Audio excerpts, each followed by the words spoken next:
Morning. और आज hat trick है इंडिगो की, तीसरे दिन लगातार सबसे पहले हम इंडिगो डिस्कस करते हैं। और गाइडेंस ये एक चीज़ थी जो मच एंटिसिपेटेड थी, और जिस तरीके से डीजीसीए ने 10% विंटर शेड्यूल का कोटा काटा है कंपनी का, कहीं ना कहीं Q3 और Q4 पे इसका असर पड़ता हुआ नजर पड़ेगा। इनफैक्ट इंडिगो को अब लगता है कि जो हाई टीन्स का इन्होंने गाइडेंस दिया था वो अब होल्ड नहीं करेगा। इनफैक्ट वो सिंगल डिजिट टू शायद मिड टीन्स ग्रोथ एक्सपेक्ट कर रहे हैं आगे जाके। तो कहीं ना कहीं जो विंटर शेड्यूल चेंज हुआ है कंपनी का, उसके कारण प्रेशर आपको क्लियरली गाइडेंस पे आता हुआ नजर पड़ेगा। इसके अलावा डीजीसीए को इंडिगो ने अपना रिवाइज्ड फ्लाइट शेड्यूल सौंपा है। इसके अलावा डीजीसीए की तरफ से बहुत सारे ऑफिशियल्स अब इंडिगो के ऑफिस में बैठेंगे। कहीं ना कहीं जो फ्लाइट कैंसलेशंस हैं, शेड्यूलिंग है, इसकी बारीकियों को एग्जामिन करेंगे। और कहीं ना कहीं जो 4-5 लोगों की टीम है सरकार की, ये अब रिफंड, कैंसलेशन, मुआवजा, बैगेज के मामले में कहीं ना कहीं इंडिगो को मदद करती हुई नज़र पड़ेंगी। इसके अलावा क्रेडिट रेटिंग एजेंसीज की भी रिपोर्ट आई है, इकरा की एक रिपोर्ट आई है, और उनको लगता है कि ये जो इम्पैक्ट है ये शायद मीडियम टर्म में इंडिगो के फाइनेंशियल्स को इम्पैक्ट करेगा, और सीनियर लीडरशिप को आगे जाके दिक्कत हो सकती है, क्योंकि कहीं ना कहीं उनको रिस्पॉन्सिबिलिटी लेनी पड़ेगी इस पर्टिकुलर इवेंट के लिए। तो बहुत सारे डेवलपमेंट्स इंडिगो के लिए, जिसमें सबसे पहले जो बड़ा इवेंट है आज के लिए वो है गाइडेंस काटना। बिल्कुल। और टीसीएस का एक बड़ा एक्विजिशन अनाउंस हुआ है। इनफैक्ट $700 मिलियन यानी 6,300 करोड़ का ये बड़ा एक्विजिशन टीसीएस ने अनाउंस किया है। एंटरप्राइज वैल्यू की मैं बात कर रहा हूं, और टीसीएस के बैलेंस शीट पे काफ़ी अच्छी कैश मौजूद है, तो एक्विजिशन का कोई इशू नहीं है। कोस्टल क्लाउड करके कंपनी का ये अधिग्रहण कर रहे हैं, जो सेल्स फॉर कंसल्टिंग में एक अव्वल दर्जे की कंपनी है। इनफैक्ट यूएस मार्केट्स में इनका बहुत बड़ा प्रेजेंस है। और कहीं ना कहीं अगर हम बात करें तो जो टीसीएस की डाइवर्सिफिकेशन पॉलिसीज़ हैं आर्टिफिशियल इंटेलिजेंस से कंसल्टिंग बिजनेस को बढ़ावा देने में, तो शायद ये एक्विजिशन को काम आए। ऑब्वियसली मैनेजमेंट की एक बड़ी कमेंट्रीज एक्विजिशन को लेकर अभी बाकी है, लेकिन क्लियरली एक बड़ा एक्विजिशन टीसीएस की तरफ से आज अनाउंस होता हुआ दिखाई पड़ रहा है। देखते हैं आज कैसे स्टॉक रिएक्ट करता है इस बड़े एक्विजिशन को लेकर। टाटा स्टील आज फोकस में रहेगा, क्योंकि इन्होंने एक बड़ा एक्सपेंशन प्लान अनाउंस किया है। इनका जो यूनिट है नीलांचल इस्पात, इसको एक्सपैंड करने की अनाउंसमेंट कंपनी ने कर दी है। इनफैक्ट कंपनी इस कैपेसिटी को अब 4.8 मिलियन टन पर एनम की तरीके से ले जाएगा। बोर्ड ने इस प्रपोजल को मंजूरी दे दी है।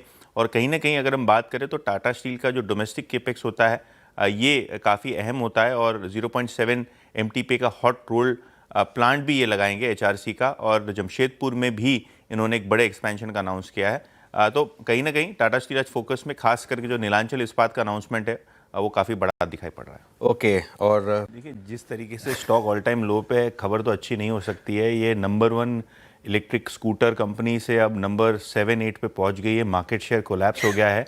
और अगर हम पेरेंट की बात करें, जो प्रमोटर एंटिटी है ANI टेक, इसकी भी दिक्कतें बढ़ रही हैं। S&P ने इनके प्रमोटर इकाई ANI टेक को डाउनग्रेड कर दिया है, और कहीं ना कहीं आउटलुक भी नेगेटिव रखा है। और ये CCC- की रेटिंग का मतलब है कि डिफ़ॉल्ट की जो प्रोबेबिलिटी है वो काफ़ी ज़्यादा है। और अगर हम बात करें तो ANI टेक प्रमोटर एंटिटी है और लगभग 3.6% होल्ड करती है ओला इलेक्ट्रिक में एज ऑफ सितंबर 25। और कहीं ना कहीं जो लिक्विडिटी और कैश बर्न हो रहा है, खास करके जो ओला कैब के ऑपरेटिंग लॉसेज हैं, वो काफ़ी दिक्कत दे रहे हैं ANI टेक को।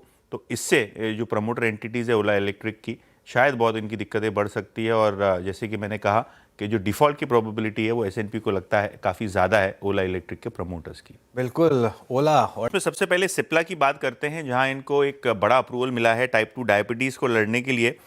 इनको एक US की तरफ से अप्रूवल मिला है, और कहीं ना कहीं ये जो डोमेस्टिक अप्रूवल है, यहाँ भी आपको एक बढ़त आती हुई नज़र पड़ेगी, क्योंकि ड्रग कंट्रोल ऑफ इंडिया ने इस ड्रग को अप्रूव किया है। और यूरे पीक जो टाइप 2 डायबिटीज़ के लिए और ओबेसिटी के लिए जो ड्रग है, वो अब सिप्ला डोमेस्टिक मार्केट में लॉन्च कर पाएगा। इसके अलावा मझगांव डॉक, ये भी काउंटर फोकस में है। इंडियन नेवी के ऑफिसर्स और मझगांव डॉक के ऑफिसर्स ब्राज़ील में हैं, और उन्होंने ब्राज़ीलियन नेवी के साथ एक MOU साइन किया है ताकि वो मेंटेनेंस कर सकें वहाँ की सबमरीन्स और मिलिट्री शिप का।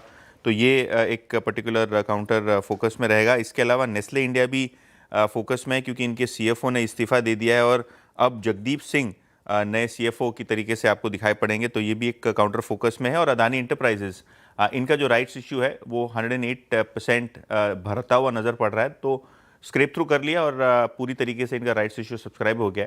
तो देखते हैं इस अनाउंसमेंट के बाद स्टॉक कैसे रिएक्ट करता है। बिल्कुल। तो वीरू, अशोका बिल्डकॉन ये काउंटर फोकस में है क्योंकि 1816 करोड़ का ऑर्डर इनको मुंबई से मिलता हुआ नजर पड़ रहा है। मीठी नदी की जो सफाई है उसको लेके इनके जॉइंट वेंचर को ये बड़ा ऑर्डर मिलता हुआ नजर पड़ रहा है।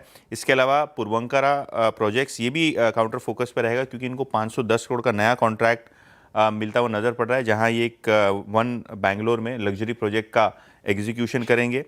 इसके अलावा डीसीएम श्रीराम इन्होंने बेयर क्रॉप के साथ एक एमओयू साइन किया है, जहां वो एडवांस सस्टेनेबल एग्री प्रोडक्ट्स का डिस्ट्रीब्यूशन करेंगे। और सेंट्रल बैंक ऑफ इंडिया इन्होंने भी बंधन म्यूचुअल फंड के साथ एक टाइप किया, जहां वो म्यूचुअल फंड और वेल्थ सर्विसेज प्रोवाइड करेंगे अपने ब्रांच नेटवर्क के द्वारा। तो ये वो स्टॉक्स हैं जो नॉन एफएनओ स्पेस में आज खबरों में हैं। ओके, और जो